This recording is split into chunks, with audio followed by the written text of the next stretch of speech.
The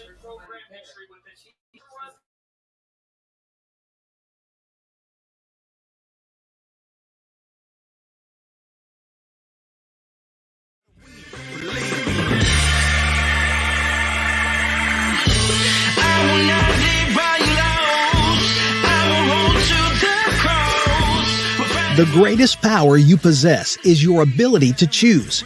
Join Lowe's Moore as he reveals how you can begin to maximize that power by exploring yourself on the deepest levels and committing to making lasting and positive changes. Get ready to achieve breakthroughs that will lead to accelerated growth and transformation, because you are now tuned in to The Blueprint. Why the actions contradict the lamb. I'm fellowshipping when I'm with the fam. That's more relations, that's forming a phonic.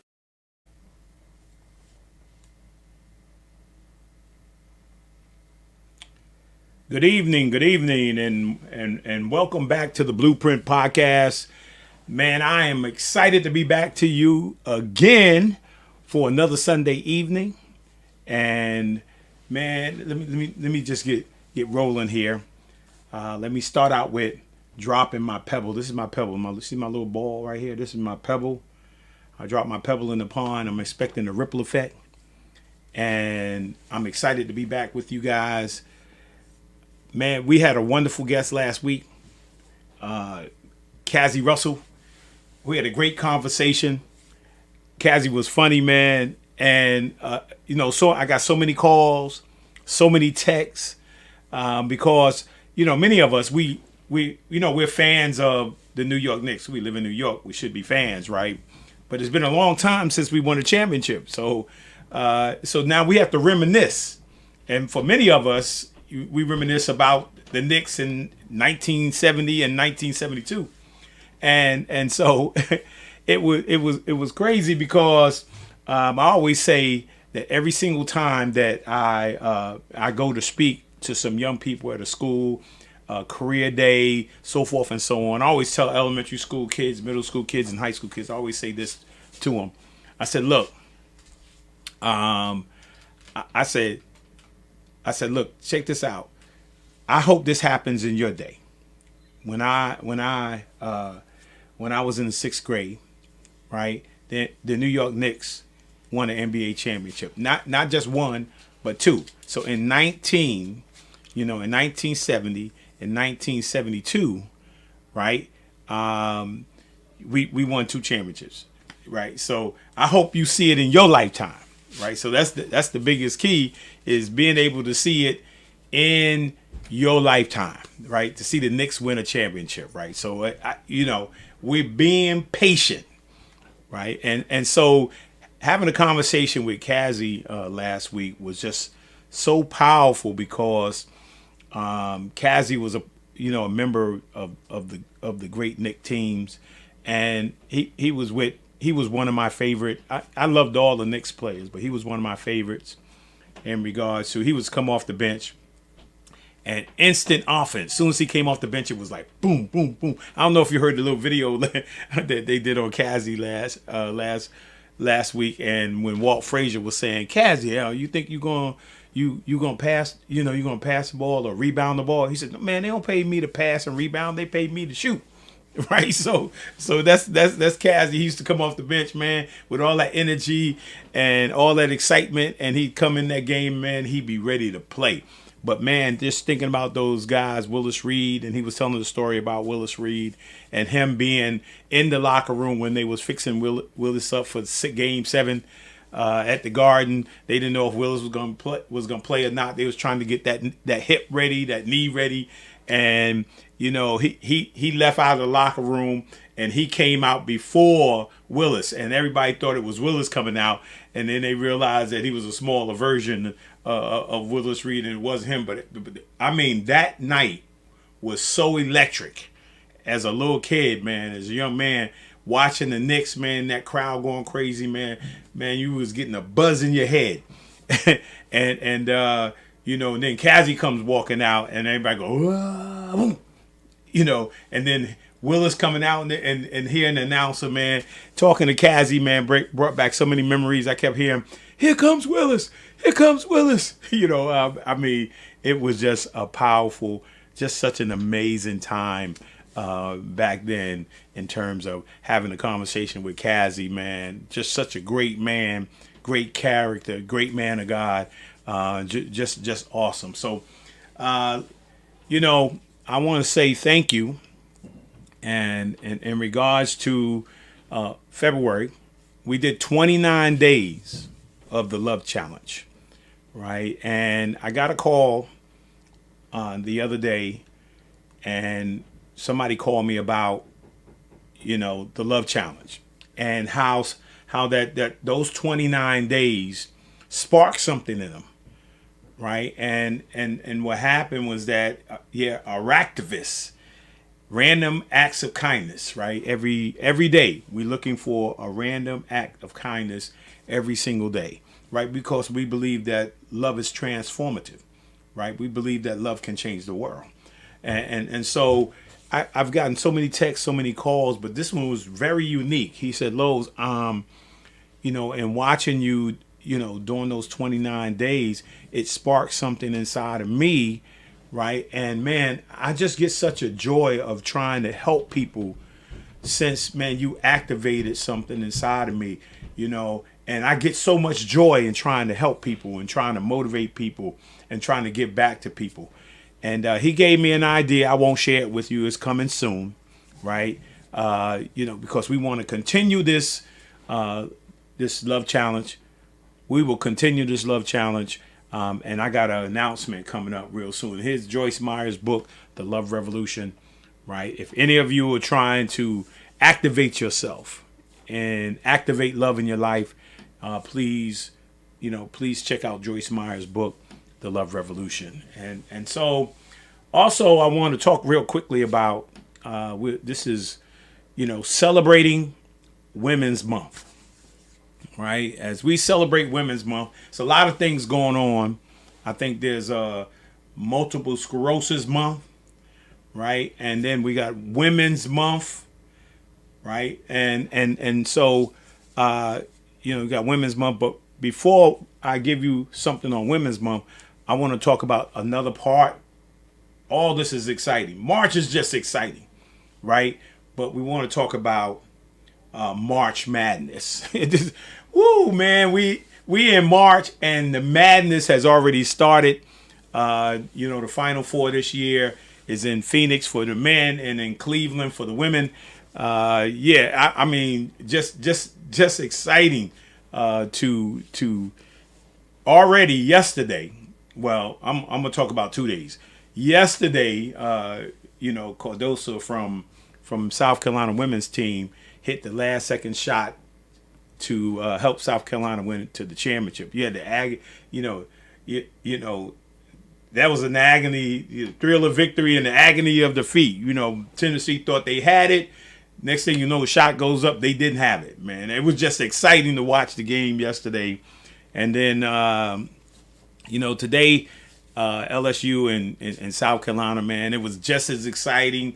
You know, got a little emotional there today. But, man, we in March Madness, man. So check out this this commercial, right? I got a couple of commercials. You know, I don't own them or anything, but I got a couple of commercials. This is just to get you excited that March Madness is right around the corner. The bracketology, the setting up the brackets is about to come. Who's going to be selected in the 68 teams, 64 teams, whatever it is. Man, I know as a young man playing for West Virginia University, man, we didn't, in my 4 years, I never got a chance to go to the NCAAs. That was always my dream to go to NCAAs, to win a NCAA championship, right? I didn't get to go. I ended up watching, right? I was close. 4 years in a row, we lost in our conference championship. But I mean, it's still so exciting. You just never know what's going to happen during March Madness. And even now, during all these different tournaments, you just don't know what has happened. Check out these commercials real quick.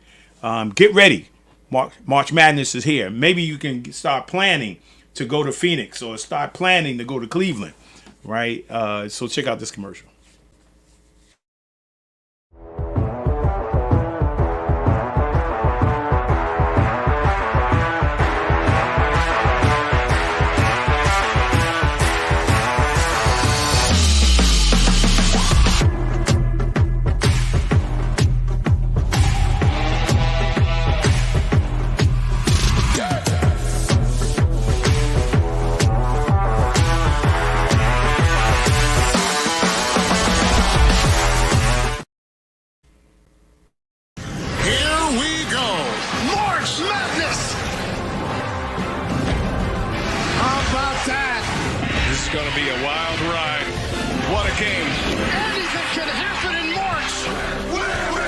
to be forever a champion. How about that? Absolute madness. It's finally here. Oh, down! Finish! Hawkins for three, and Hawkins buries it! Can they pull it off? The dream continues. Trammell looking for the lead. The floater. Got it! And it's Aztec madness. Saline on a run out. All the way to the basket. He laid it in! On the evil lead! Jackson in! Oh, my goodness! Oh, Houston, Matt Bradley taking over. Caravan, we got another one at the buzzer. With 2 seconds, he's got to put it up. Awesome. March Madness is here, man. It just seemed like we just had March Madness. I mean, March came around so fast, but I am excited that it's back, right? And, I'm looking forward to, I'm even enjoying these conference championships now, right now, the conference playoffs and championships. I'm enjoying them. And then, man, we're going to transition right into March Madness. Man, I love it. And so, as we celebrate, Women's History Month, right? My person for Women's History Month, I had someone last week, and I want to talk about Caitlin Clark, right? Now, for anybody who's been a player, right? I think we all, right? We've all dreamed that we could play a certain way. We always, because I remember just yesterday I was at a funeral for one of my friend's brothers, and I was just thinking about, like, as a little kid, how I wanted to win. I wanted to be successful. I wanted to be great, and to actually, we were talking about, like, how I grew up around seeing so many legends. I was just mentioning Cassie Russell and Willis Reed and Earl Pearl Monroe and all those great players. But they were great college players. And one that comes to mind is Pistol Pete Maravich, right? I mean, seeing Pistol Pete play a little bit in college, and then seeing him come over to, the NBA. We were talking about Breanna Stewart, the most decorated. We were arguing with my son about the most decorated player ever in college basketball, both male and female. And my son was saying that Breanna Stewart was the most decorated because she won 4 NCAA championships. I say Lou Alcindor, better known as Kareem Abdul-Jabbar, is the most decorated. He won 3. Right, he won 3 NCAA championships, not 4, but 3. But he couldn't play as a freshman. So yeah, so you got, what happened in the past, man, and the rules of the past, and then the rules of what's happening currently, man. But it's all great. I mean, I think, when I was, I got to give it to Caitlin Clark, right? I've been a dude, right? I've been the dog in the house, right? I've been the best player on the floor. And, a lot of times people haven't been that best player, where every single night, man, scouting reports are all around you and trying to keep you from doing your thing, right? And like today, man, she had 4 points, 4 points in the first half, right? And 30 points in the second half, right? And they end up winning the game. I mean, just to go out there among sold-out crowds and just perform at your very best all the time, with you being the target, right? Everybody's targeting you, right? And then you just step up and just do your thing. Everybody want to be that person, man.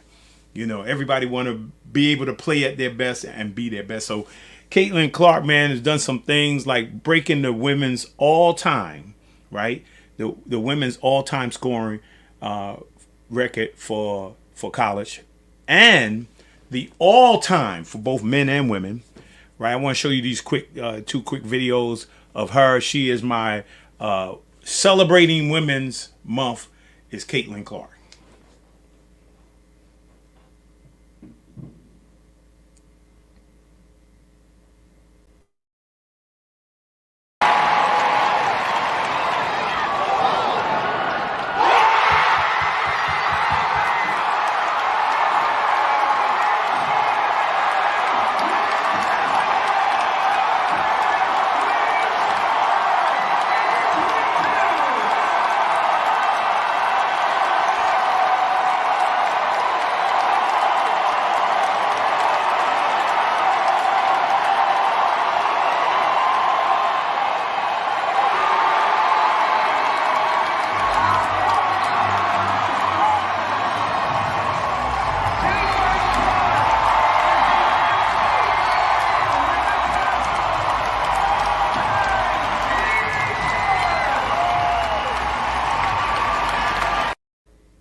Yeah, I think we got one more. Going up in Cedar Rapids. Now Caitlin at the line. For the record. She ties it with that one. This for college basketball history. She does it with a foul shot. Caitlin Clark becomes the all-time leading scorer in major college basketball history. Passing Pistol Pete Maravich is with Caitlin Clark. Caitlin, a history-making shot from the free throw line there. Is that going through your mind at all? Not really, but then when they announce it and everybody screams, that's when I knew. But pretty cool. A good half for us. I think we can do a little better job on defense and clean it up a little bit. But proud of our girls. We're fighting, and they're a really good team. They're going to give us everything they got. They certainly have done that. They made you earn everything on offense. What do you need to do well in the second half? I think, keep switching up our defenses. I think that's causing them a little bit of problems. I think taking care of the ball, had a couple turnovers we didn't really need. Knowing when to slow down and run our offense, but also knowing when to push. So I think balancing those two things and then just rebounding and go. There's so much going on surrounding this game. What will your message be to the team at the half about closing this thing out? I think every possession matters. That's always what we say at halftime. It comes down to every single possession. So we got to take care of the ball, play smart basketball, but just have fun. Thanks, Caitlin. Yeah. Caitlin Clark, always talking about team. Yeah. I mean, congratulations to Caitlin Clark. The Blueprint Podcast celebrating Women's History Month, Caitlin Clark. I mean, and I seen her right there at the bottom. NCAA, it says, look up Pearl Moore, AIAW player with 4,000 points. Yeah, we can look up her, right? We can look up her, but, we talking about for many of us that played in the NCAA, I mean, if I broke that record, I'm not looking at the AIAW because I played in the NCAA. I mean, I'm not downplaying the accomplishment of 4,000 points. 4,000 points anywhere is amazing, right? Especially when you only got 30 games a year. Right, that's my opinion. Amazing job, but this, NCAA, we're just celebrating Caitlin Clark, right? Everybody wants to be great, right? Not everybody can be great, and it takes a lot of work, hard work, and so I want to say congratulations, man. This is powerful, right? So let me get moving. I got to get rolling here, real quick. Let me jump into my book of the week. Right, I'm going to jump into my book of the week.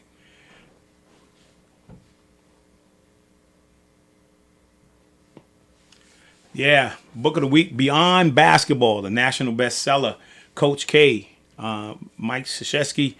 Man, this is a book. I mean, if you're in the coaching world, right, who did it better? There's a lot of great coaches out there, right? Everybody got great philosophy and stuff like that. Coach K has been at the top for many, many years. I'm sure he has a lot of wonderful things to say.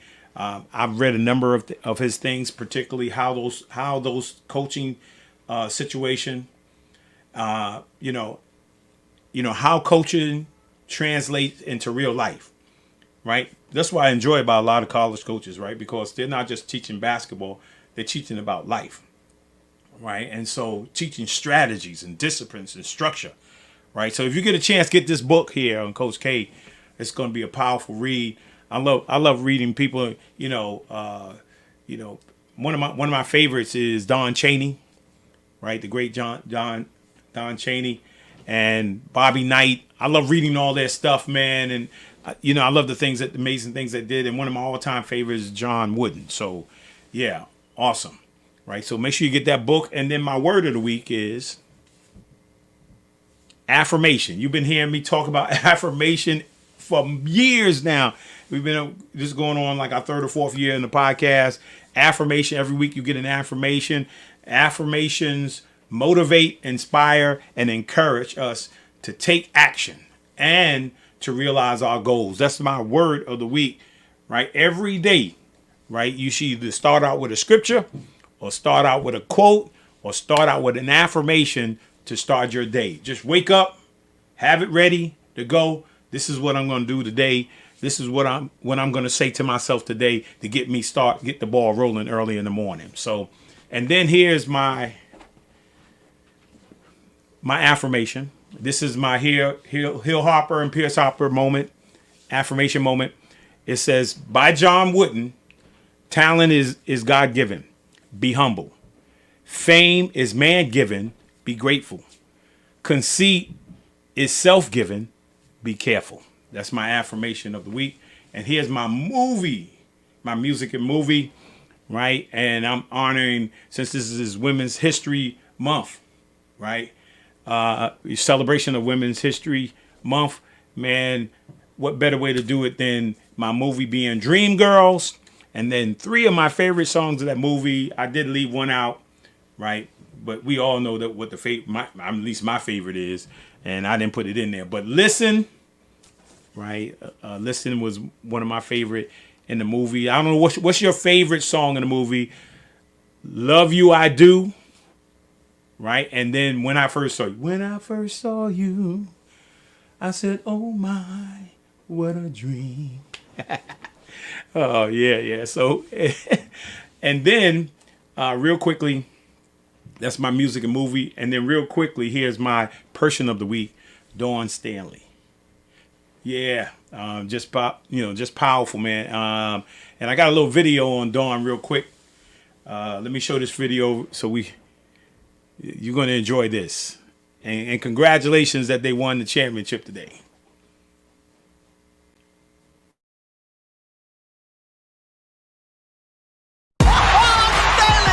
Dawn Stanley gets them on their feet. The crowd favorite, Dawn Stanley. Unbelievable! Coach Staley's swag is something that's going to always stick out to her. Dawn Stanley, some showtime. Dawn is actually known to, flap those lips a little bit. Dawn is definitely not afraid to mix it up. She wasn't as a player, and she's not as a coach. Hey, walk top! The 5 that are on my team were just like family, and the other 5 is war. There's just an intensity about her, a focus about her. She doesn't take crap from anybody. I got to see firsthand how Dawn, in the gold medal game in 2004, made 2 of the biggest baskets to get us a gold medal. The United States able to emerge and get to this gold medal game. Stanley again, Dawn Stanley, the veteran. And the United States has regained the lead. Stanley underneath, banks it in, and that will seal it. A 23-game winning streak for the United States. Which is always in my ear, giving me little pieces of advice. This is what we need to do to win this game. This is what we need to do to win a gold medal. And I remember those things. Going down the stretch, we were losing in the gold medal game. Dawn coming to the bench, literally she grabbed the stool, slammed it down, and she starts reaming each one of us out. Get the ball in the gap. Those players have 2 fouls. Get that shit inside. But it was all from a standpoint of this is what we need to do to win. We don't come over here representing the United States of America and not go home with the gold. We will not be going home unless we have that gold. She's probably all of 5'6", 5'7", maybe, but she has the heart of a 7-footer. I just know the grit and the competitiveness that she has, and I just learned so much about how to prepare, how to go into an Olympics and pretty much take on the world. And now that she's the head coach, her mentality is exactly the same. We want to execute on both sides of the ball. So the stuff that we've gone over the first 2 days, we should see it all come together tonight. Compete. And she just knows, she's been there. She understands.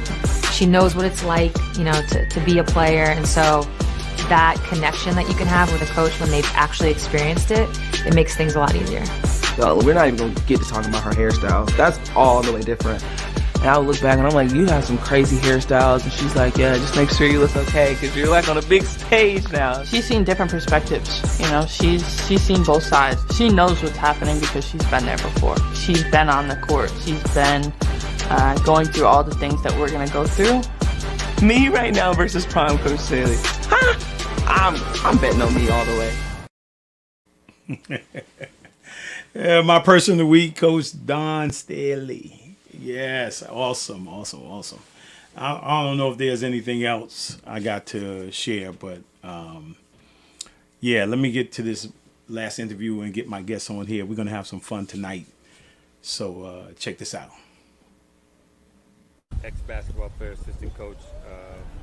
in the NBA, and you talked about career paths. You know, you never know what career path you're going to take, but you do know one thing.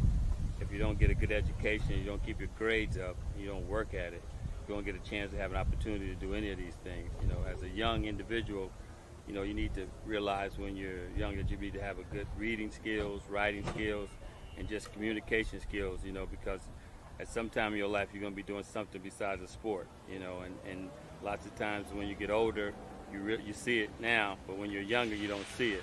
But that's why the young guys, you know, I would tell you the main thing is to stick to the grades, work on your sport. If you play a sport, you know, just work hard, but always remember, you know, you got to have good grades.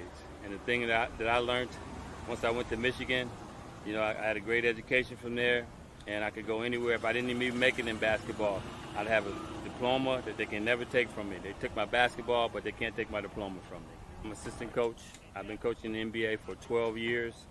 I really enjoy my job. I enjoy developing players. Winning is definitely one of the things you want to do, but you know, you always can't win, but you know, you have to be a good sport about it.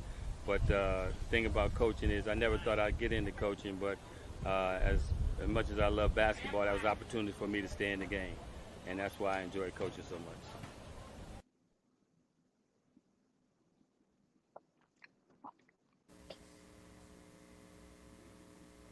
The Phil Hubbard. Welcome to the Blueprint. Hi, Mose. No problem, man. It's a pleasure to be with you tonight. Yes, sir, man. Hey, real quick, what do you think about we celebrating, women's history? Anything pop out in your mind, man, when it comes to, especially, when you talk about like, Caitlin Clark and, Dawn Staley, man, just two great, just women just balling out, man. The thing you would say about Caitlin Clark, I had a couple chances to see her in person because I go to the Maryland women's game because my boy Brad Seller's daughter, Cheyenne Sellers, plays for Maryland. They're all in the Big Ten, and you're right. She's a heck of a player. She gets it done.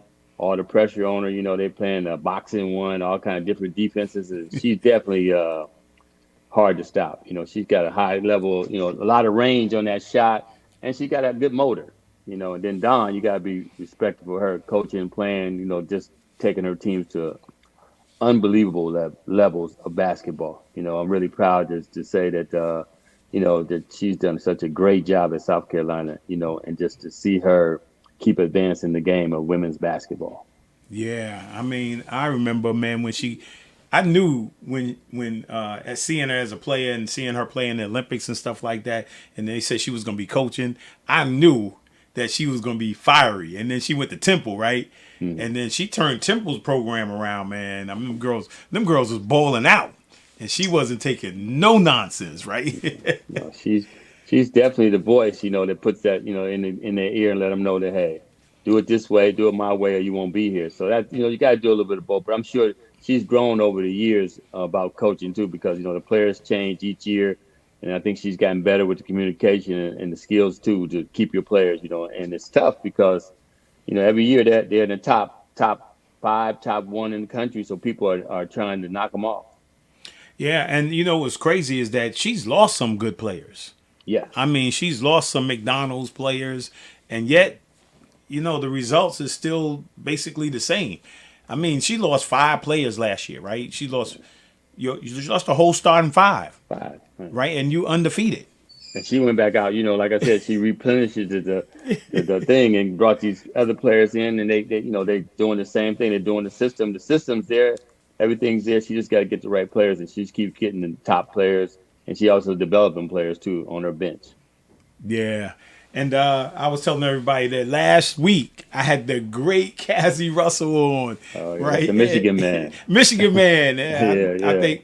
I think my wife had a picture up there that was on the television. They were showing all the guys on there, and I think they had you and Cassie on there as well. If we could show that picture again, let me see that picture one more time. All right.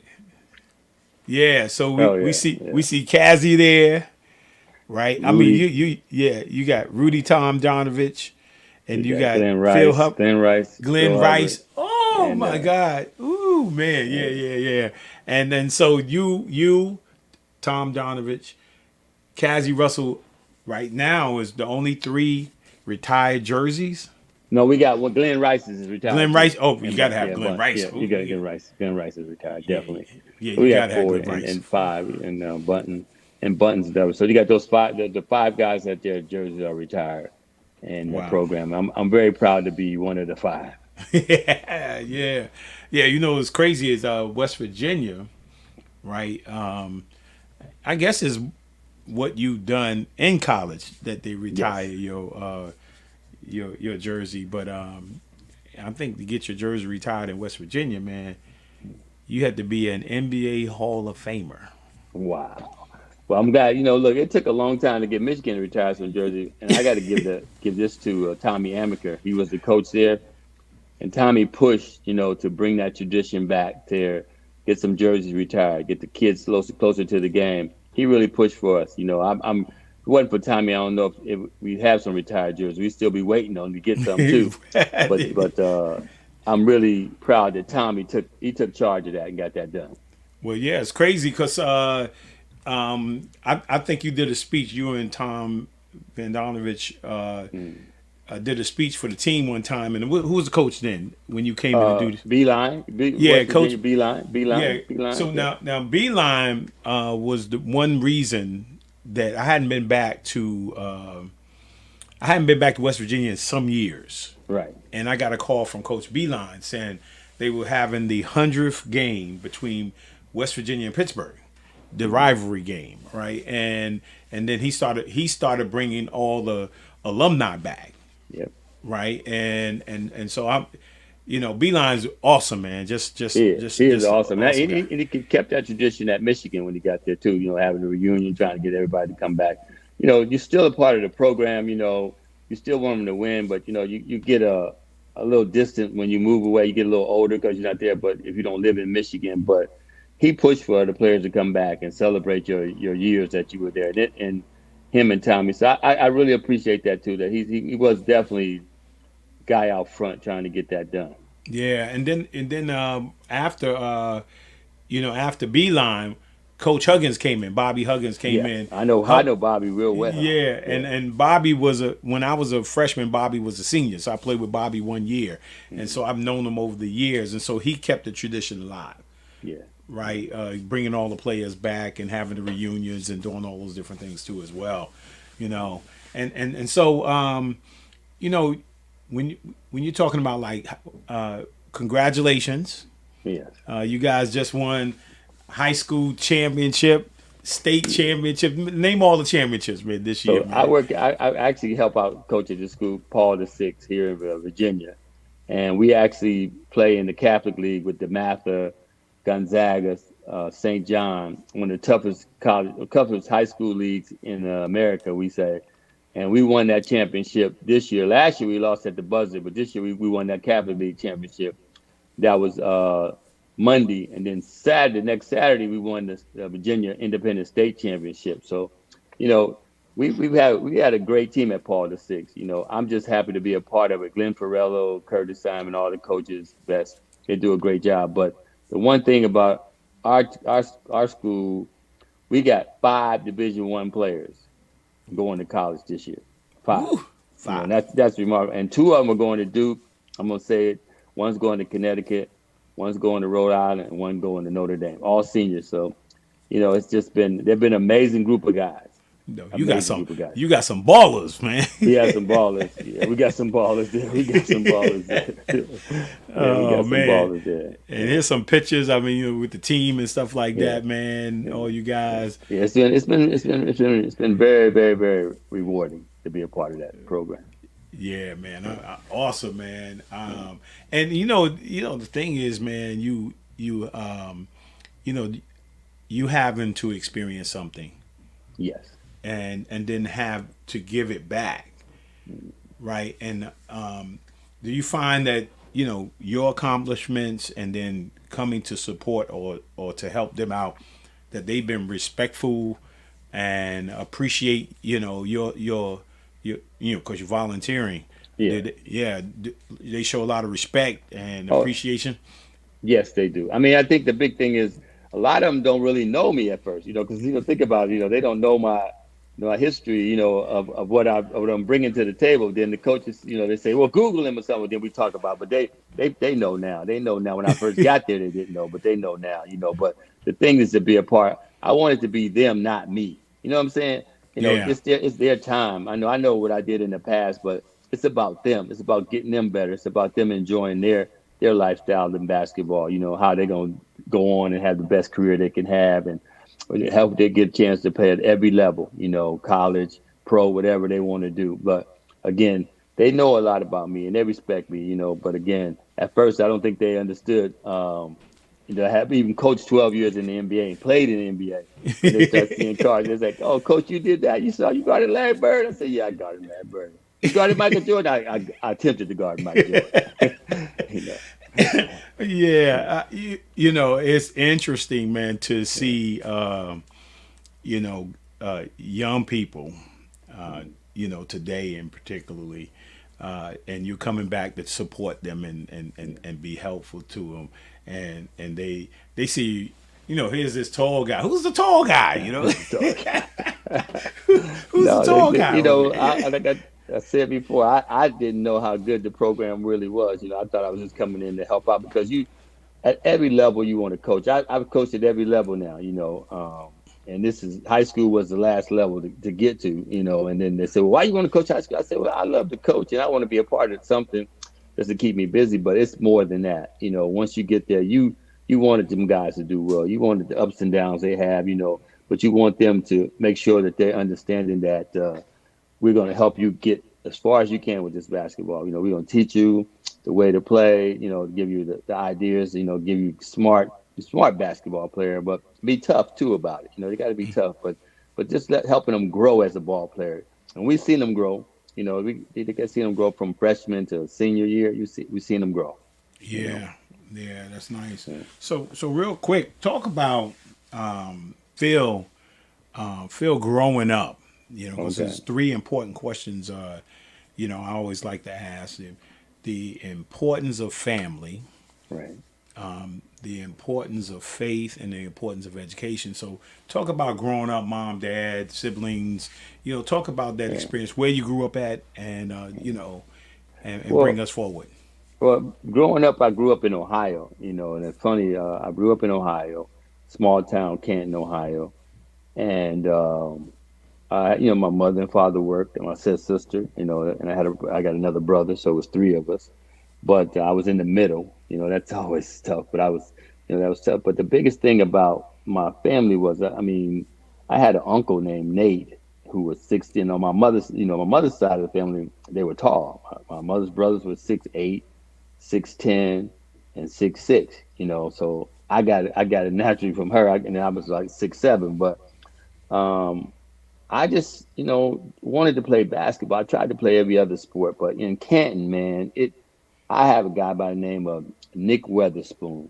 Okay, Nick Weatherspoon was a professional player. He played at Canton McKinley, and I watched Nick, when I was young, and all I ever wanted to do most was play for Canton McKinley. At first, that was my biggest goal.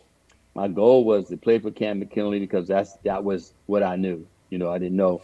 Right. And once I got there, and realized that I had a chance to play for Canton McKinley, but not only do that, but get a chance even to go to college, and that's something, if somebody don't come around and talk to you about, you can take this to another level. At that day, I didn't know. I just figured, hey, it was going to be Canton, but then now I get to Canton McKinley, I'm playing varsity as a junior, averaging about 10 points and maybe 10 rebounds a game. All right.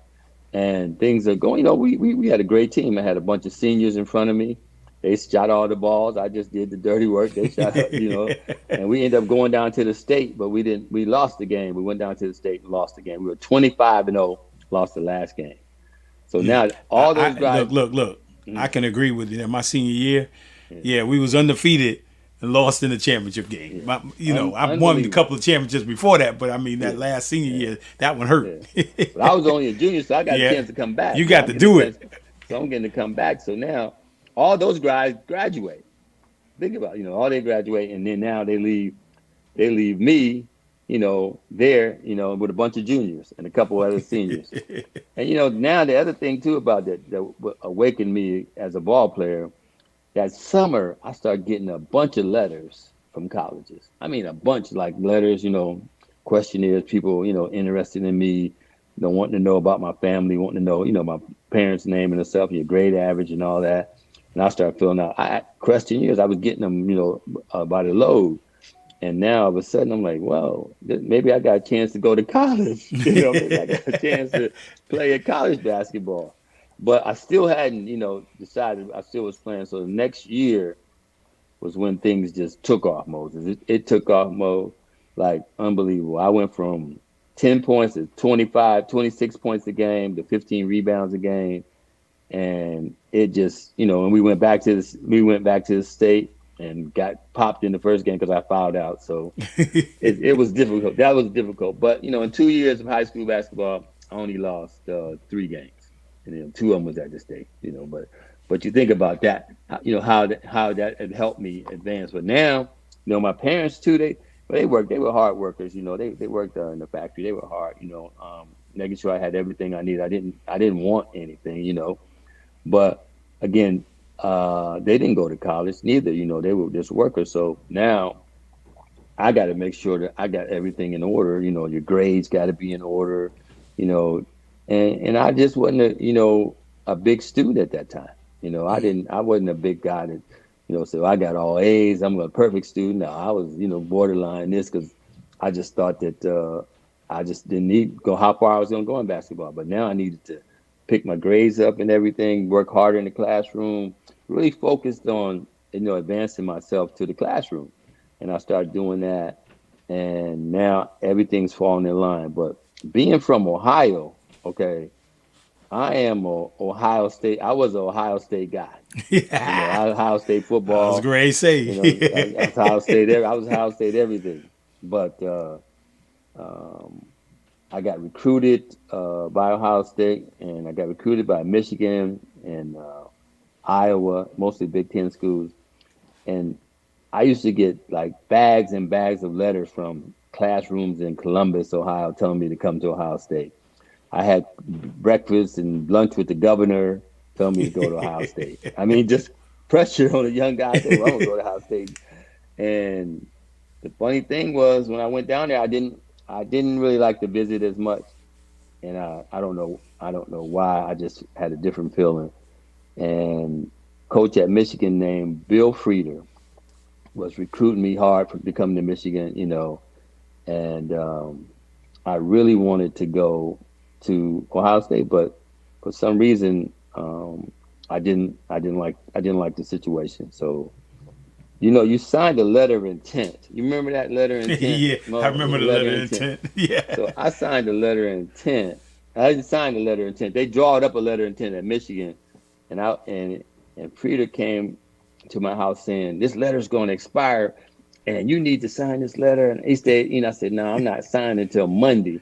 He stayed at my house all day, that whole day, talking to me, my father, still living, my mother, talking about, this is the right place for you. And we'd have a powwow, me, my mother, and my dad, talking about, what do you think? They said, well, it's going to be up to you. I said, well, I like it, but I don't know if I'm ready to make up my mind. It's like, so we go back in there, sit down with him again. It was like till 10 o'clock that night. I signed to go to Michigan, and that was it. I signed to go. That's how I went to Michigan, and it turned out to be the best decision I could have, But my family was always involved. I mean, it was always involved in everything I did. They tried to, make it to as many games in college as I played. And then my uncle, I had an Uncle Nate, that was a big influence too. He always tried to keep people off of me, whatever, he had people because he was 6'10", he always, tried to keep people off me. But, we went to Michigan and I you never know how it's going to go, but you thought you picked the right place. So you go, I felt like I picked the right place. I took a lot of heat though, for not going to Ohio State. Oh yeah. I took a lot of heat, a lot of heat, but when I look back on it, Michigan was the choice, that I made. and the right choice for me that year to go play my first year of college basketball. You know, it was the right choice. But my family had a big to do about that. They were always in there with me, and you know, because I was the first one to go to college. You know, and you know, in that group, because my mother and them didn't go to college. My mother's brother did, but he had got sick and he didn't finish. But I was really the first one in my family to get the scholarship and go to college. You know, and that's big too. You know, being the first one, it's always a big thing. You know. Yeah, and then your freshman year, right? You guys go to the NCAAs. Oh, wow. You was talking about that NCAA. You know, that's an amazing opportunity. You know, because we in the Big Ten at that time, they were only letting one team go. You know, at first, but they finally had made a rule that they would take a couple teams from each league. Okay, so. As a freshman, you know, I went to Michigan, and this is I got to go back with one. So, Johnny Orr, I say, well, when I get to college, I don't want to play center. I don't want to play no center. He said, no, don't worry about it. You're not gonna play no center. You know, we got guys to play center. He said, don't worry, you're not gonna play center. So I get there, they have Wayman Britt, who's a senior, John Robinson, who's a junior. They're the forwards. Okay, so really now you look, only one spot is open. It's the center spot. Because, you know, they're going to play Wayman. He's a senior. John Robb, they're going to play him because, you know, he's been a solid starter for the last 2 years. I'm like, well, that means I'm going to be the center. But I never looked. I just said, I just got to play. I'm going to just play. I'm just going to play center, 6'7", 190, well, about 195. 6'7", 195. Playing college center, you know. But it worked out. I mean, we played well. We had a great season. Rickey Green came in. Rickey Green came in. Another Alan Hardy and myself, Bobby Jones. I guess we was a fab something, but we didn't have all the publicity, you know, because we brought 5 guys in at that time, and Rickey was a junior college guy, so he was a couple years ahead of us.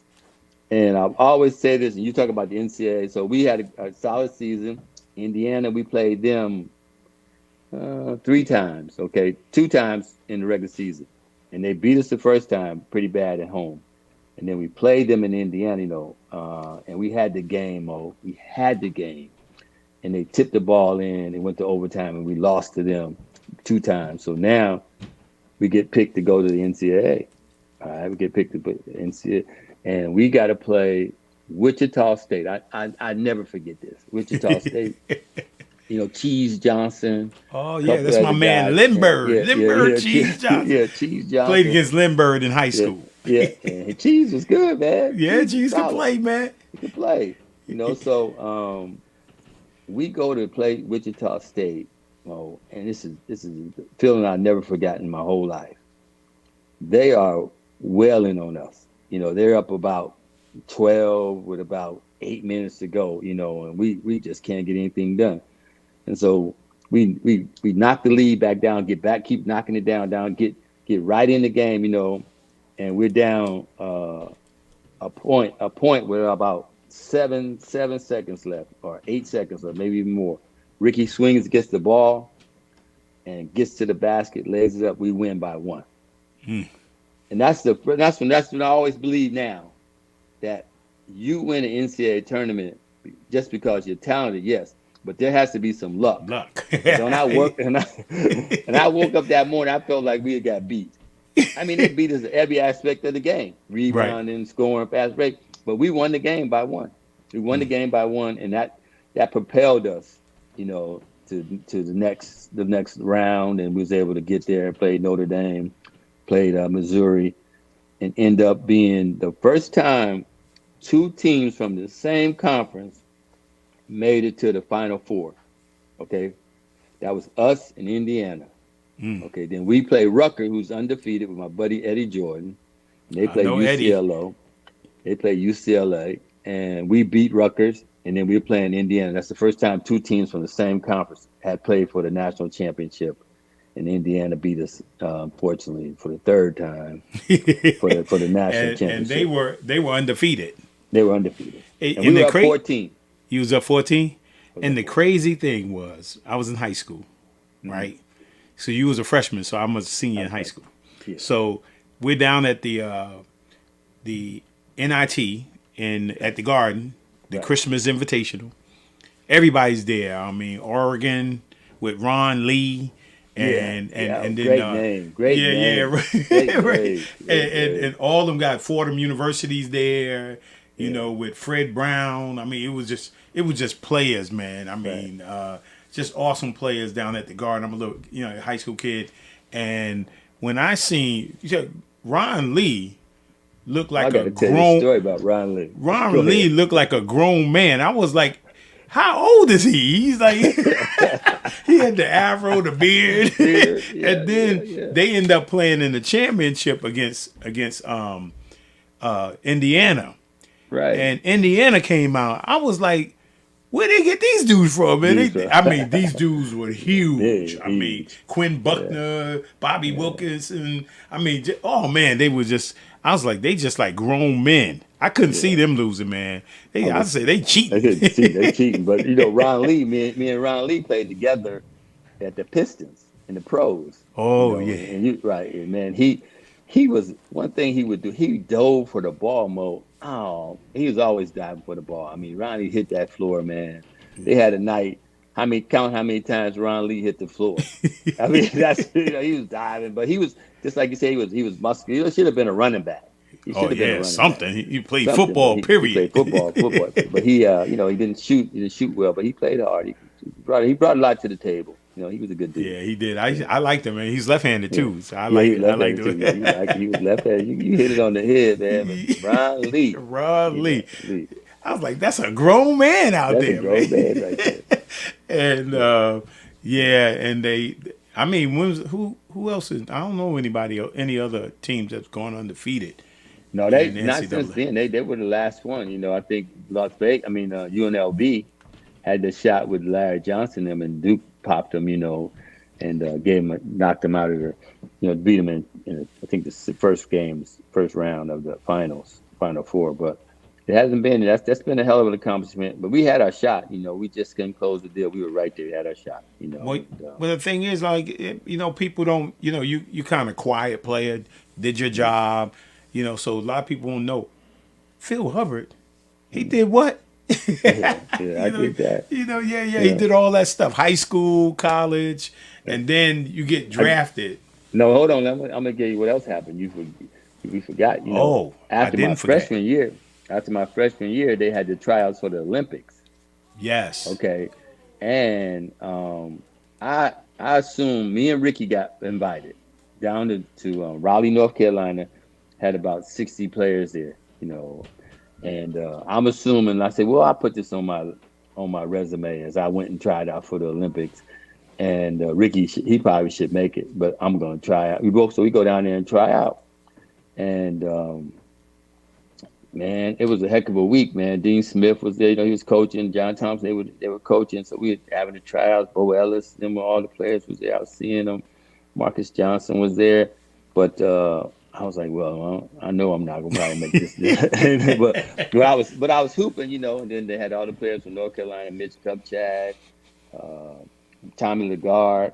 They had all those players. They had Bill Ford, Walter Davis, and they had Quinn Buckner, Adrian Dantley, and some players. They had players, Tate Armstrong and Steve Shepard. But so I just figured I'm going home. So when the tryouts over. I'm at the airport, and I see Johnny Davis. And Johnny Davis said, "You get the list?" I said, "What? I ain't getting no list." He said, "I got the list." He said, "You on the list?" I said, "What you mean I'm on the list?" He said, "You on the list of the 15 to come back." To come back and finish trying out. I said, "No." He said, "I'm telling you on the list." So I fly back to Ohio. As soon as I get to Ohio, they call me saying, "You got to come back in a week. Come back to Chapel Hill." You start practicing with the 15 players. And I was one of the 15 players that got picked. And now they still had to cut three more players. They brought 15 back, and then they cut. And I made the 12. It's kind of amazing because I didn't think I was gonna make it as a freshman. I figured I had another year, but I made the team as a freshman. And it was a heck of an experience, man. It was a heck of an experience to be able to play with those type of guys every day, practice. And then that's when I realized too that North Carolina's a basketball school and Michigan's a football school.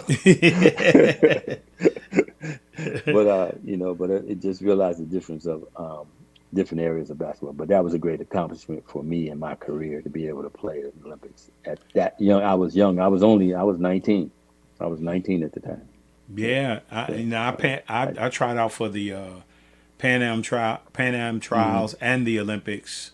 Yeah. You know, yeah, man, just to be invited.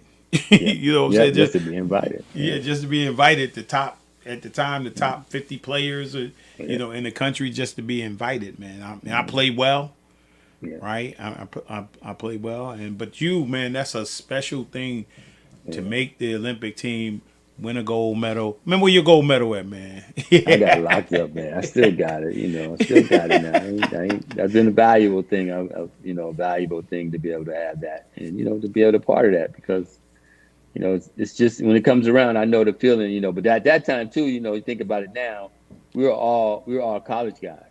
Yes. You know, we were all college guys, and now they moved into the pros, you know, and we were playing against men, you know, from the other teams, and they were a little stronger than us, but, you know, the effort was there, and we was able to get it. The only game we had a really tough time was Butch Lee, who played for Puerto Rico, and he put it on us, man. He was. Boy, I saw that game.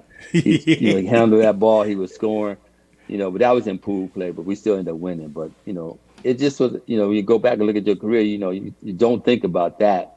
You know, being one of the things that you gonna get accomplished as a ball player, Olympic gold medal. Yeah, you're not even thinking about it, right? No, I think Ray Williams tried out for their. Yeah. Ray was massive, man. Yeah, Ray was massive guard. You know, his size, his athleticism. You know, him and Rickey Green going at each other. You know, like. So we used to play them at Minnesota, man. You know, him, Michael Thompson, and we played them then, and that was a tough match. Tough match. Oh man, some good times.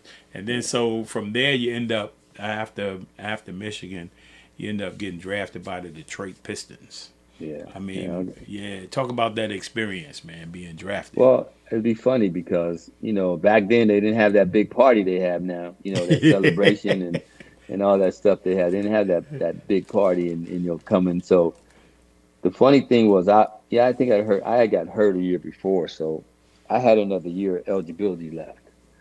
And I was thinking about going back to school, but, you know, I said, if I get drafted in the first round, because I think before I got hurt, Mo, I would have been in the top. I'd have been a top 5. No way I wouldn't have been a top three player. There's no way it wouldn't have happened.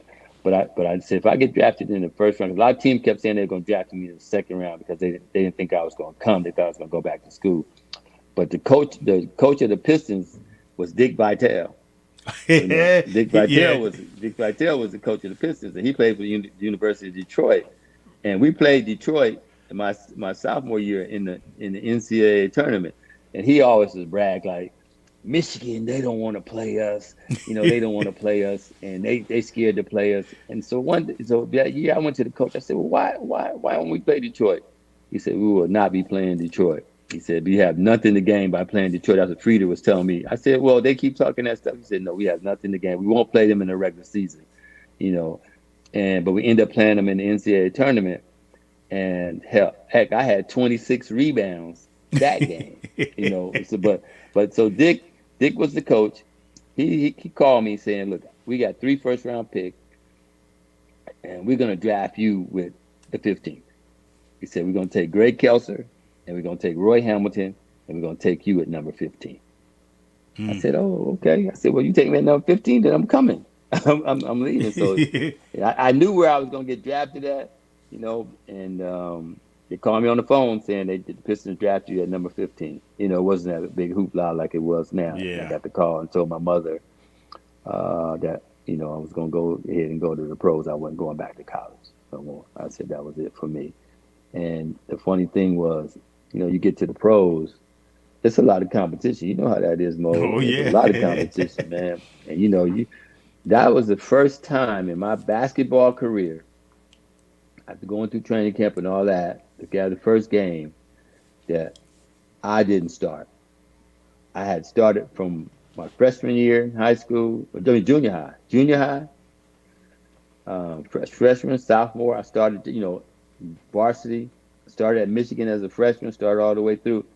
I get to the pros, and the first game, I'm on the bench, man. It's kind of an adjustment. It's a heck of an adjustment. I mean, it really is a heck of an adjustment. I'm mad. I'm saying I should have stayed in college. I'm just going. All these thoughts are going through my head, And so not only am I mad, but I'm sitting there, and the clock is ticking down. Like first quarter, second quarter, I still ain't got a call. Third quarter, still ain't got a call.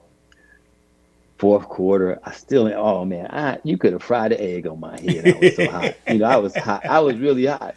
So with about 2 minutes to go, he called my name. I jump up and I run in. Try to get in because I'm just. But man, it was a heck of an adjustment. I mean, adjustment that was just I wasn't ready for.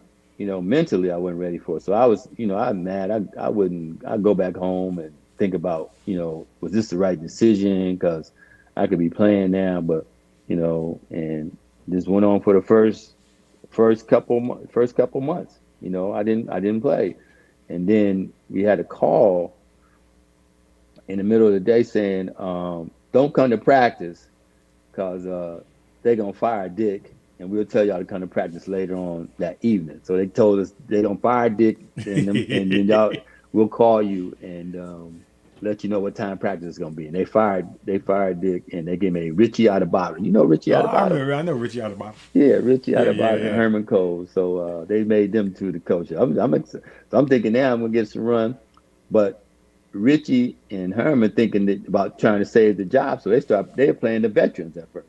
Yeah, they're playing the veterans because they're thinking if they can get this thing turned around, they could keep it going. So and it's funny if you think about personality and how you act as a person and how you act towards people all the time. So, as a basketball player, the only thing that I think makes us happy is what, Mo, that we play.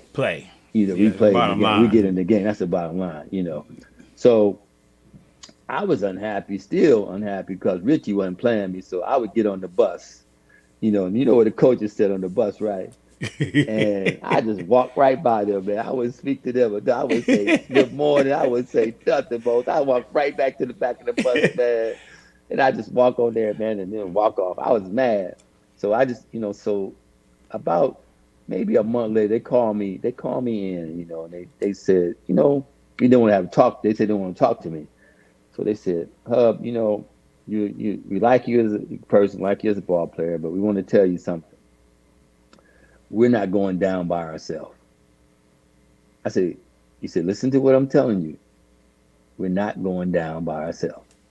I said, okay. He said, so we're going to start giving you some, playing. So now they started playing me, Mo. They started playing me. I was playing the last four games of 40, about 30 games left. I'm playing there, getting the minutes, happy. So my whole attitude didn't change. Right. I mean, my personality didn't change as a person. Now I'm getting on the bus. I got to speak. I got to say, hey, how y'all doing? Because now I'm in a better mood. But but they taught me something about be the person you're gonna be all the time. Don't try to be that moody guy that upset about what you're going not getting at that time. And so I played and I was happy. So it just adjusted, and then they were right. They didn't get retained at the end of the year, and they took a couple players that told it bad-mouthed them, but it wasn't me. They took they didn't bad-mouth me, so it ended up working out for me. But you never know but your personality, you never know how it's gonna go, because I love basketball. I'm sure you loved basketball too when you were playing it, but that's right. Not to be able to participate in the games wasn't easy for me. That was not easy adjustment, but I did adjust and I did play, but it taught me as I went through my NBA career that be the same all the time. If you're playing, if you're not playing, treat people the way you think you should. Speak to them. Say how you doing, whatever. Keep on, keep it moving. It ain't maybe gotta be a lot of conversation, but you're gonna say how y'all doing this morning. You're gonna move on, but that don't make that I'm not having those feelings about still wanting to play, but I had to be the person that I was going to be all the time, not just when I'm playing or when things are going good and when things are smooth. You try to be the player, the player that you think you are. But yeah, I had to change. I had to change my, and I was young in my career. I had to change the way I adjusted to coaching and stuff like that. And we wasn't a very good team on the Pistons. I could tell you that. We wasn't very good, and that's why I was telling you about Ron Lee. He was our point guard. He played, but we wasn't winning no games, man. We didn't win no. We took it on the chin. I lost more games my whole career. That one season, I lost 65 games. Yeah, Jeez, yeah. Man, because I was with the Nets, so we would take it on the chin too. And especially when you're not used to losing. Right, you're not used to losing. My mindset was always, okay, I'm gonna be a gentleman no matter what. Mm-hmm. And I'm gonna work. Right. I'm gonna put in the work. You may not play me, but I'm gonna put in the work. I'm gonna come to practice. I'm gonna work, right? And I seen a lot, and we probably have similar character. Yes. Good character, good dude. They always talk about good people. Yeah, good people. Oh, good people finish last, man. And then you got knuckleheads, right? Yeah. Who seem like they get all the breaks. Right. But you don't stop being a good person. No, you don't stop being a good person. Because you think you want to play. You're gonna go out and do something stupid. So, man, I commend you, man, because you got out of there. Yeah, but I got out of there. But I got out of that function. But also, I realized too that all of a sudden now the Pistons draft Isaiah Thomas. Things are looking up for the Pistons. I'm still playing. I'm getting minutes. They had changed the coach. Scotty Robinson that came in to be the coach. I was playing. I had my best year under him. But then they draft Isaiah, and I'm going into my third year. I'm playing pretty good. I'm rebounding, I'm starting to figure out this game a little bit about how, the adjustment of the pro game from the college game. And man, don't you know, they call me talking about you've been traded. You've been traded. I'm like, oh man, I didn't want to get traded. I was like, traded to where? Here's a good story. So I had Siberia. They see you in Siberia. I had 18 rebounds and about 15 points against Houston. And I didn't go home. I went to a restaurant, had something to eat, and they were looking for me all that time to try to call. They can't have no cell phone, so they ain't calling me. They've been calling my house phone. I ain't answering it. So they gotta let me know that I've been traded. They've been trying to call me all night. Then I finally get home around 12. They call me and said, Bill, we've been trying to call you to tell you that you've been traded. I said, where? I said, to the Cavs. I was like, oh man. I said to the Cavs. I said, I said I was just in shock. I was in shock because I really thought things was starting to turn around. So, and the reason why I think I got traded because the coach at that time was Bill Musselman. Oh. And Bill Musselman tried to recruit me in college. In college, he was at Minnesota, tried to recruit me, and I didn't go. And so he traded for me. He traded for me. He got me. Coach traded for me. I'm like, oh my God, you didn't trade for me. So I'm like, man. So I get down there. That goes like, one's going up, this one's going down. Down. And, that was like a circus. That's my hometown. I mean, I'm right from Canton. That's only 50 minutes from Clinton. Yeah. So I'm saying I thought that this would be like I could do the end of my career, then maybe finish my career as a Cav. Like finish my career like do the last couple of years as a Cav or something like that. I didn't think I was gonna be there my going into my third year, finishing my third year. And man, I finished. I played 82 games that year because they traded me in the half. It was all right, but Musselman was the coach, and we had a terrible team, man. We had nothing going on. I mean, I was playing, but here's the big thing. Come back the next year, right? They had an option. They had an option for me to pick up my option for my fourth year. All right. And I was like, well, if they don't pick up my option, I could probably go to another. Indiana was showing me like a little interest and stuff. Teams were showing interest. And they had to have it by a certain date. And man, they missed that date. And then 2 days later, here come that letter in the mail talking about we picked up your option. I said, you picked up my option? Yeah, they picked up my option. And then he drafted John Bagley and David Magley, and they were rookies. I was there in the camp. I was in camp. Yeah, you was in camp with us, Mo. You sure was in camp with us. Yeah, you sure I was balling out. They cut me the last day. He was balling out. Yeah, because he wanted Bag to play because he had drafted Bags. Yeah. And Bag and Magley. So you were there. You were balling out. I was balling out, man. I was like scoring and assists, steals, running the team and stuff like that. Cut me the day before the season started. Yeah, because he had to cut somebody. So now you know how it was. So now, but I'll go back to training camp. It was like, man, he had us doing all these ball handling drills, stuff. I say, hey, this ain't pro basketball. I said this, between. I said this ain't pro basketball. I said I've been in the league a little few years now. I think, this ain't what we're supposed to be doing. This is college basketball. That's right. So I was like, I wasn't good in the drills.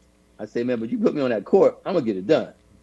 I'm getting it done when I get in the game. I was getting it done, but I see David Magley was good at the ball handling drills. He was good at putting it behind his back. I said, hey man, that ain't gonna get you done, man. That get you nothing. You get out, you better rebound.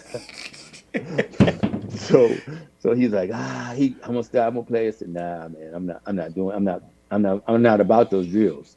Because I thought I knew, a little bit because I've been in the league going on 4 years now. I'm saying, that's man, right, this ain't about the league. It's about playing now, and winning. And you had Ted Stepien. And Ted Stepien, Ted Stepien. Like the worst. The worst, man. He was the worst. He was win 20 games and get a suit. That's what the sign said in the locker room.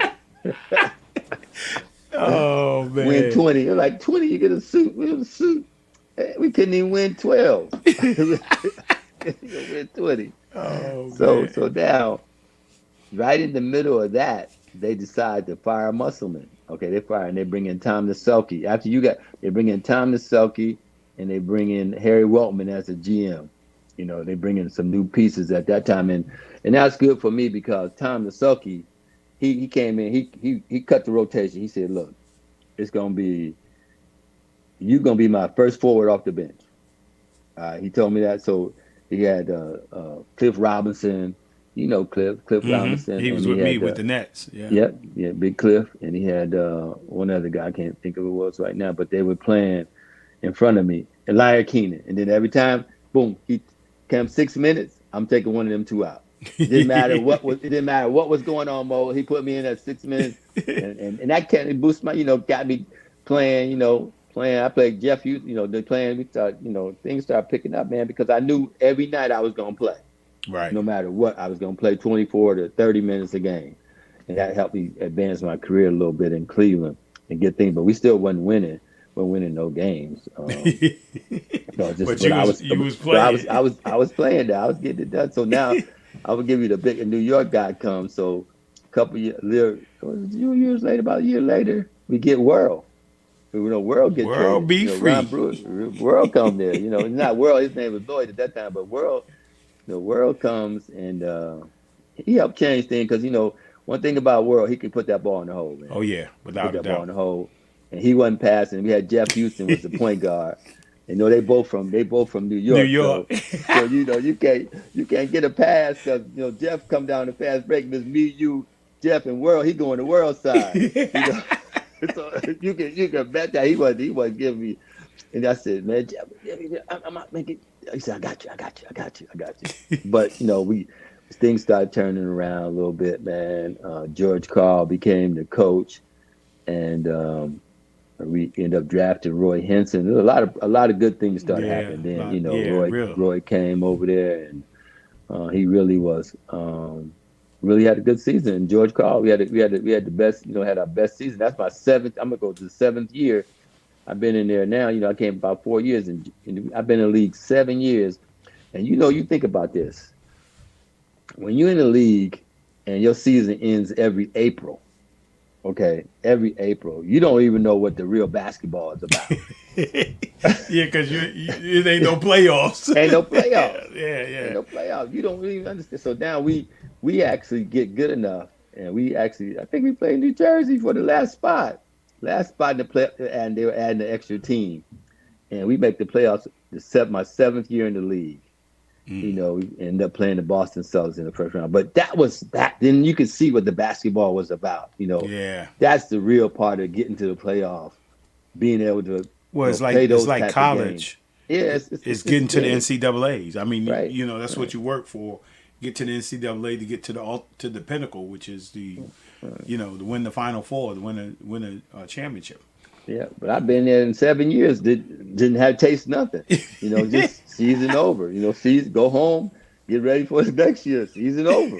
You know, but that gave me an idea. I said, well, this is really basketball. You know, how the exposure you get, everything else is a little bit more advanced. You know, they're looking at you different. You know, it just was. It changed the whole attitude about. That's what we should have been. You just was on a bad team. You know, we couldn't get there until we got put a team together that could help us, you know, help us win. Lonnie Shelton, you know, Roy. We had good players. We had World. We had Bagley that came along. Bagley's my guy. You know, me and John became real close, and John was really advanced his game. You know, he looked when you look at him, he didn't look like he could get it done, but he got it done. Yeah, he can get it done. You know, yeah, John Bagley get it done. He got it done. John got it done. You know, and then he went over to Boston and he got it done. in Boston and got it done again. Yeah, he got it done. Yeah, so. You know, because he could get it done, man. That's my guy, man. And so we said, you know, that's just so you. Then now, the next at my 8th year it comes in that we start getting players. Now we get Ron Harper, we get Brad Daugherty,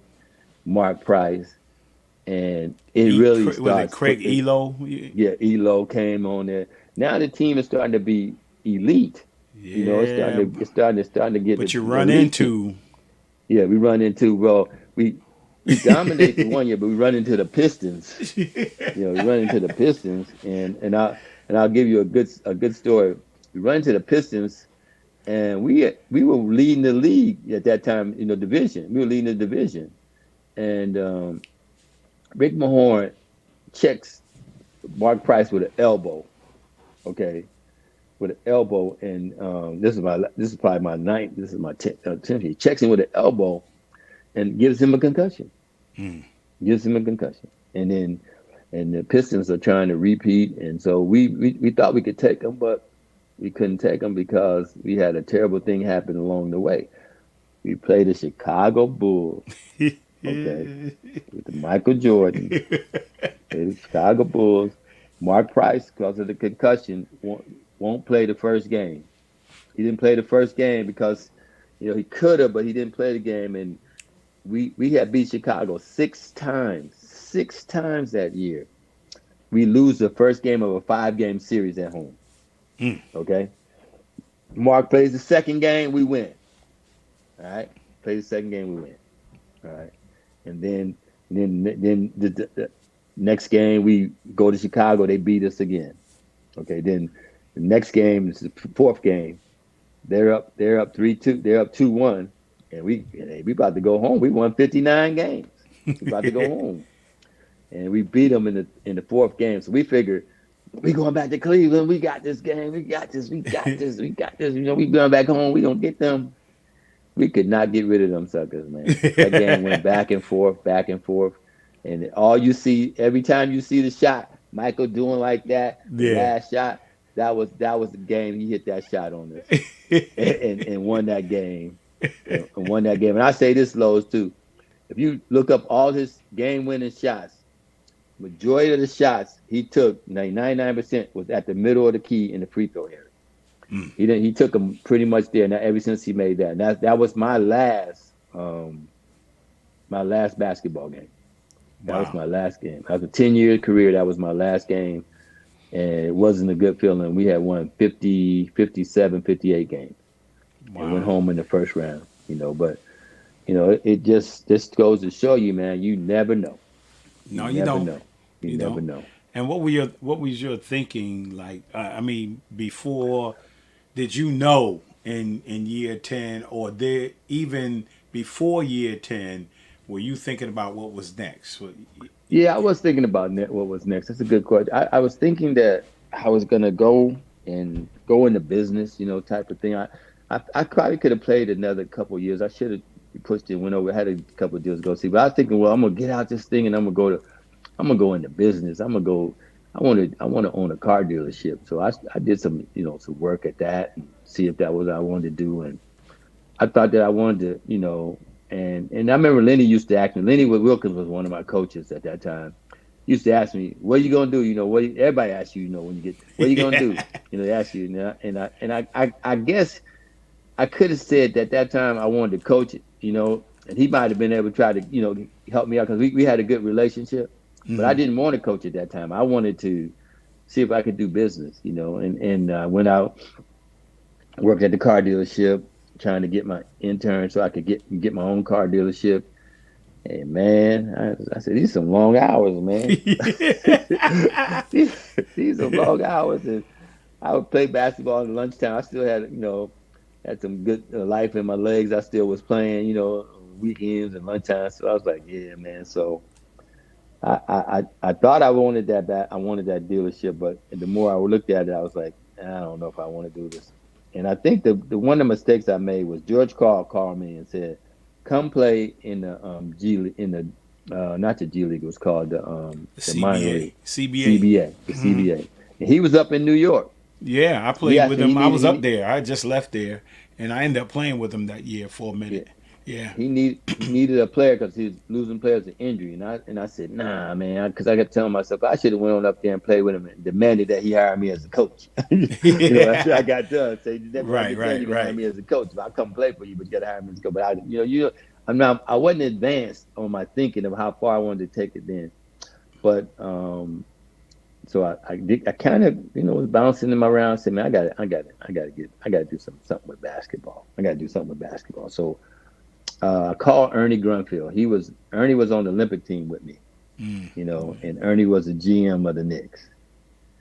And I called Ernie and I said, Ernie, I want to see if you can get me a spot doing some college scouting, And he says, hold on. He said, I'm gonna get back to you in a couple of days. He said, I'm gonna check it out and see. So he called me about a week later saying, yeah, I can bring you on, but I got to bring you on as an independent, not, just, pay for my expenses, pay me so much a game. What they paying me $200 a game or something, and, pay my mileage and all that. And I said, okay, I did. I started scouting for the Knicks, and mostly college, riding around in Ohio, watching college games, Ohio State, Toledo, Cleveland State, Youngstown, doing Pittsburgh, going over there, driving myself. And then after I did that for 2 years, he offered me a contract to be, a scout, to be a salary guy. And I took it, but I was chilling. I had been so now, Mose, I've been there two years at that, another 2 years, almost 3 years.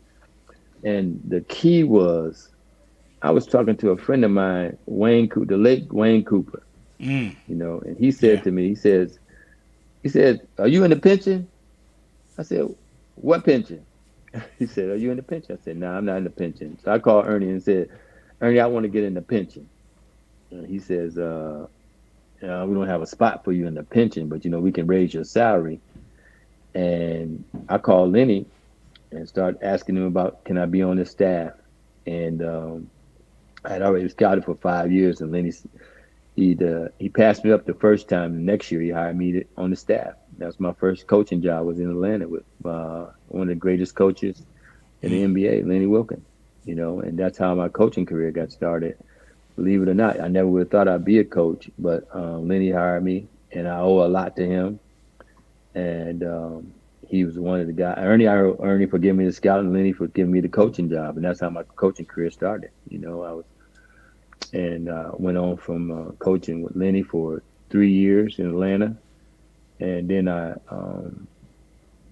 Lenny got let go, and I went to Golden State and coached with Eric Musselman, Bill Musselman's son, who I knew since high school. Yeah. And I coached a couple of years. At first, I take that back because when I went there the first year, Dave Collins was the coach, who I respect a lot too. Dave was the coach, and Dave was a good dude, and he let me do good stuff, try to advance my coaching skills, and I got to take that because Dave hired me at Golden State. But then 2 years in, Dave got let go, and Eric came.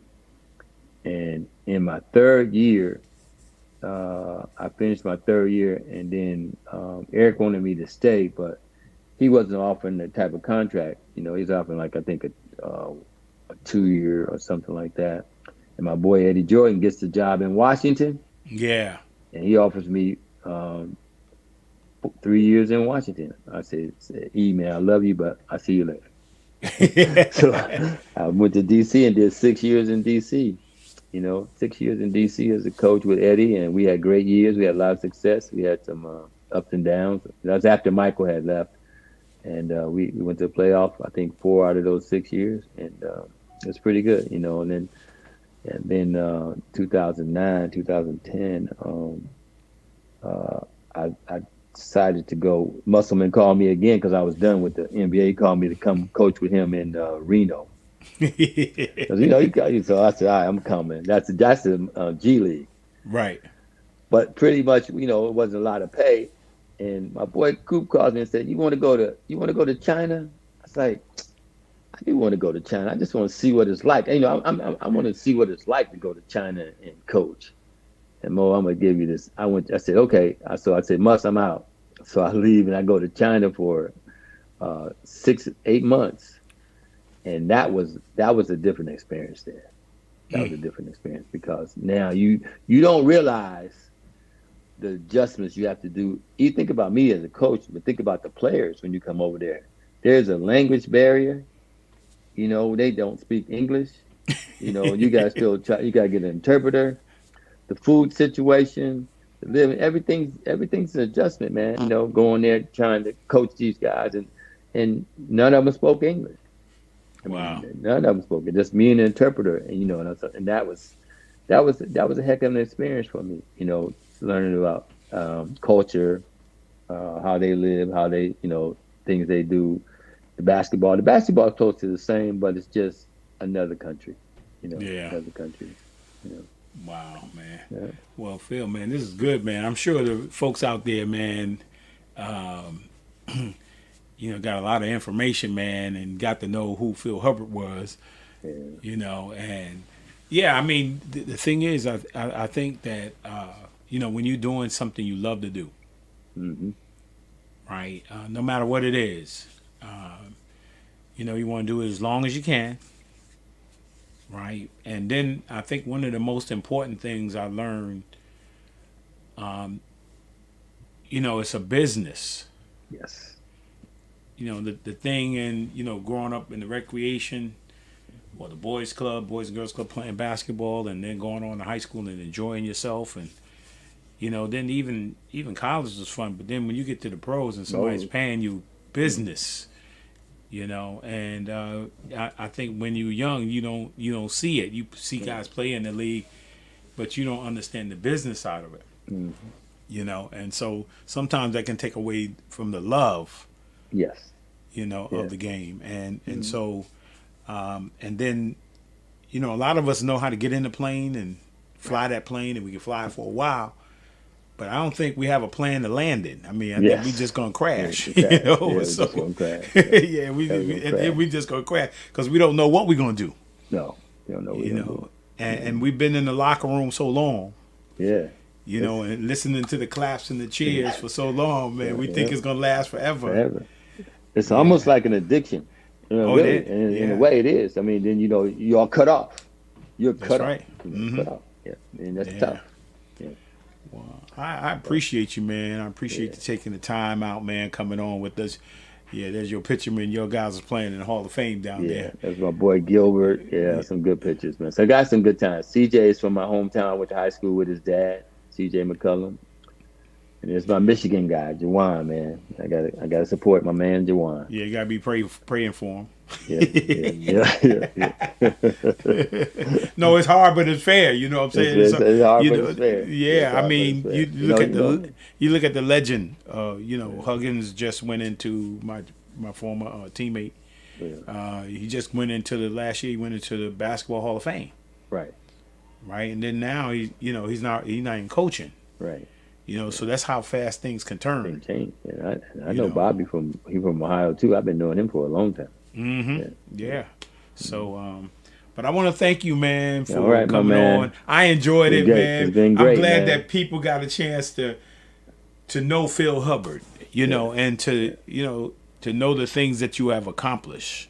Yeah. You know, and there's so many guys like ourselves who are out there, and they just don't know all the things that we've accomplished. Right. And also the other part of it is, you know, when you hear your story. Yes. You know, like you said in the beginning, when I was showing the little highlight thing, you was telling players like, hey, you got to get your grades. I mean, you know, because we're seeing basketball like at a high rate now from, man, they starting at 5 and 6 years old. Oh, all day. Yeah, and if they don't know to, hey, man, go to school, man. You got to get, you know. Yeah. I mean, you got to learn to read. You got to learn to write. You got to learn to write. Yeah. And only to, you know, for you and I to get a scholarship, a full scholarship at a Division I school, right? I mean, it was really a blessing. Yes. You know, so only a few of us get to do those things. Right. You know, and these kids, like when I'm speaking to them during the summertime, they just don't know. They playing, but they're not listening. And we, you know, when you roll up on them and say, "Hey, man, what do you want to do?" Right. Right, and they NBA. say, "Oh, yeah, I want to go to NBA, man. I want to go to Duke." I'm like, I'm looking at their game. I'm like, I don't know about that, but you're going somewhere, but it may not be Duke. Yeah, it just may not be Duke. Yeah. But thank you, man. I don't know if there are any last questions out there. Any last questions out there before we get off here? Nah, it was a lot of comments up there. It's a bunch of comments. Yeah. That's Mike Hammond. He went to school and he went to school in Ohio. Oh yeah, man. He knows about that Canton McKinley. That pride, that Canton McKinley pride. That's right. Yeah. So, my brother, man, I appreciate you, man. I'm glad to get a chance to rap to you, man. You know, you was a good brother and you worked hard. I respect you. Respect your game, respect what you're doing now, man. Keep up the good work. Oh, thank you, man. So I'm gonna close out here. So thank you guys for, man, your support of the Blueprint Podcast each and every week. Man, I love you guys. Man, I look forward to seeing you next week. And I say every week, right? I say the same thing every week. If God allows you to wake up tomorrow, make tomorrow your masterpiece. God bless you and good night. We really hope you enjoyed this episode of Lowe's More, the Blueprint Podcast. Stay connected and follow us at our website, www.lowesmore.com. That's LOWESMOORE.com. You can also join the discussion on Twitter at Lowe's More and on Facebook at Lowe's More Jr. As always, thank you for pushing your mindset towards a better reality. This concludes the most thought-provoking portion of your day. Don't forget to like and subscribe to this podcast to stay fully up to date with everything we're up to. Until next time, be kind to yourself and each other. What they teaching is a joke. I ain't buying it like I'm broke. Insufficient funds for insignificant.